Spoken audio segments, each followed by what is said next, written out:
What's up, guys? Back for the back nine over at Kilbourne with my buddy Ian. Hope you guys enjoyed the last video. I'm going to commentate over this one as well. I think I was even at the beginning of this, so I didn't shoot too well at the beginning, but let's go ahead and jump into it. All right, hole 10 here. Really, really fun shot. Just a slow turning turnover. Ian's able to rip it out here. Little bit of a slip right there off the tee, but still goes back into the woods, but then ends up kind of stabling out, but still back there in a really, really good spot. I'm not sure what he threw. I think that might have been a buzz. I'm going to be throwing my stag here, and I don't know if y'all can see it because of the light, but I rip it out there, and it makes it around the corner at the perfect height, but I was about 2 feet inside, so we ended up missing that one right there.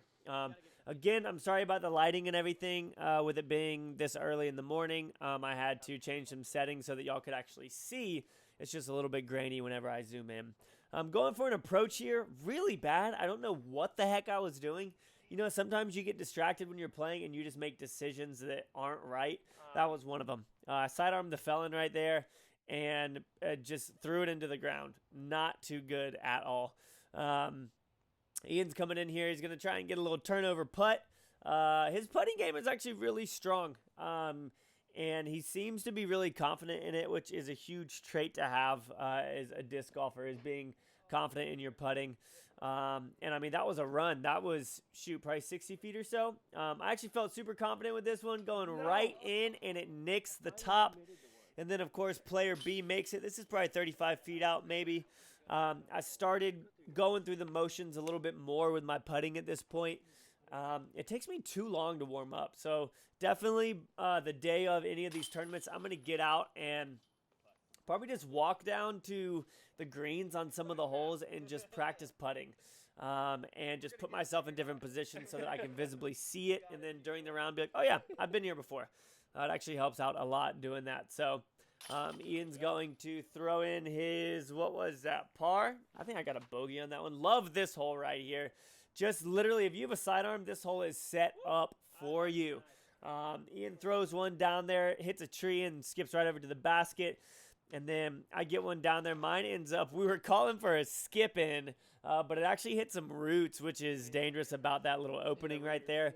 You guys will see how close we were. So I hit some roots and skipped up to this tree. Little straddle putt out, probably about 12 feet, maybe something like that. So first birdie. Is that the first birdie of the round? I don't think that it is, but it might have been, honestly. But that's a good one. I love this hole. This is a must-get birdie on this course, in my opinion, especially if you have a sidearm. You got to do it. You got to get the birdie on this hole. There's, like, no other option. I mean, there are other options, but obviously you don't want those options. So long shot here. I think Ian said he was throwing a trespass here or something like that. He rips it out straight. Again, the ISO is so high it makes it a little bit grainy, but he gets down there a little bit low on the shot. If that had been a bit higher, I think he would have been a little bit further down. And then I just released the world. I'm trying to figure out this disc because I absolutely love the world, but it breaks in so easily, and it makes it kind of difficult sometimes when it comes to throwing it. So right here, another just botched felon approach. I end up throwing the judge right here. You'll see just as a second little shot. I end up throwing it past it, but like I don't know why I didn't just grab the ruby or even the judge right there and just throw a backhand. That was the play, and I was just making wrong decisions. So still end up saving the par there. It is a par 3. If you can get a good long drive out there, then you'll be looking pretty good at the chance for a birdie. But for me, this hole is a bonus birdie. I think I've only gotten it once. I'm not too sure. You got to get a solid drive down the right side. This, in my opinion as well, is a must-get birdie on the course.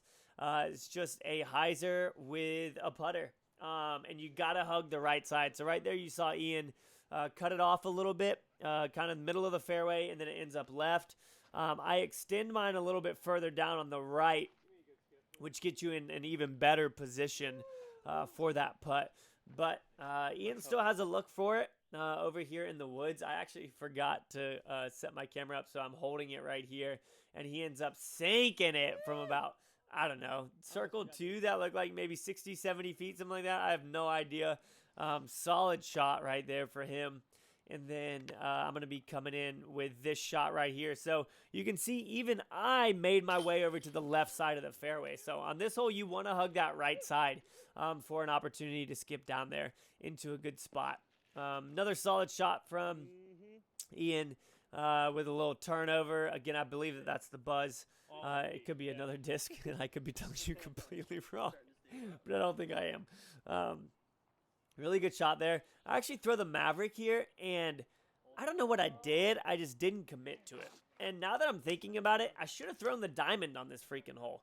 I end up throwing a stag as well and turned that over. But it didn't do too much either. I turned it over too much and it rolled. But now that I think about it, I think I need to throw the diamond on that hole. I need to try that next time I go out there and practice. So here we go. Finally getting a good little felon approach right there. Putting me about 10 feet above the basket. It's about 1.5 feet up above the basket. Kind of a weird position. Ian with a solid putt right there. Solid attempt. Then, of course, player B knocking it down. And then look at me. Oh, wow. Hey, Malt's missing putts today. That's cool. Oh, wow. He's missing 2. Unbelievable. That was a really weird look for me looking down at that. And I didn't go through my normal motions. I tell you guys this all the time. You have to have a routine, and you got to stick to it. You got to stick to your routine. It makes you so much more confident. You just go through it, and you're just like, all right, cool. I got this. No problem. Next hole here, solid, like a straight shot and then just a little fade left. You don't want anything that's going to hyzer too much unless you hug the right side of the fairway. So I'm going to go ahead and grab my core, which I actually bought from Ian. I have another one. It's from the GBO. He got his hands on a pink one, and so I bought it from him because he said he doesn't really throw it. And so you can see I get out there super straight. I didn't really push it, and I kind of wish I'd thrown it a little bit harder because you can see right here we're both kind of the same distance. My disc went a little bit straighter, which put me on the right side of the tree. His highs are just a little bit more, putting him about 15 feet to the left. Both of us have solid looks at the basket, but again, if we put a little bit more on it and got about 15, 20 more feet, then we would have been looking at a tap-in for sure. So I think I'm either at circle's edge here or outside the circle. Throw it up, hit the rim, missing that. Too much of a floater right there. I wish I'd given it a little bit better of a bid. But it is safe. So that's the whole thing. There is a hill on the other side. You want to kind of try and lay up if you can, or you don't want your putt to make you end up getting an extra stroke. And then Ian coming in, I think he may have had a tree or two in his way, so that's why he did such a distinct hyzer on that to try and put it in. But again, both ending up with our pars here. There are so many holes here that are birdieable that I have birdied before. Ian and I have both shot 10 under here. We didn't do it together, but there's definitely, there's a lot of birdies on the table here. Solid shot right here, I believe, with his Raider. This is like a 380 maybe since it's uphill. I think it's a 340, 350 shot, but it definitely plays longer uphill. And then, so his Raider's in a solid spot up there. And then I'm going to throw my World, and again, just, I don't know what I'm doing. Like, if I had released it, that same release point through that gap on the left instead of the gap on the right, then I would have been parked. You can see my distance here. It was solid, and that was after hitting a couple trees and stuff. Like, I would have been up there. So I throw a Ruby right there. It's a dark disc, so you can't see it, so I didn't even zoom in on it. I'm about 15 feet away from the basket there. And then Ian, about circle's edge, I would say. And we all know how good he's been putting this round, so no real questions here. He's going to put it in, get another birdie right there. Solid putt right there. Really, really good hole. There's a couple that he gets birdies on that, like, I can't even attempt. This is one of those that I just rarely ever, I've never gotten a birdie on it. I got to figure out what to do there. So Ian's going with a pretty cool line here. This is an awesome hole, par 4, little S curve all the way down there. He's going to throw a sidearm flex shot and try and get it out there. He needed about, I'd say maybe 20 feet higher on the disc, because as that started to even out, that was when it hit the ground. So if he was up a little bit higher, it would have stabled out and been really good. I don't know what the heck I was doing here. I end up being in a really good spot, but I've never cut that disc off like that. That's the World again. I just throw it because of its speed and because of how much it the stability it has. So it turned over really well for me, or it went left. I mean, it still turned. Whatever. It wasn't a turnover. Felon shot here, y'all.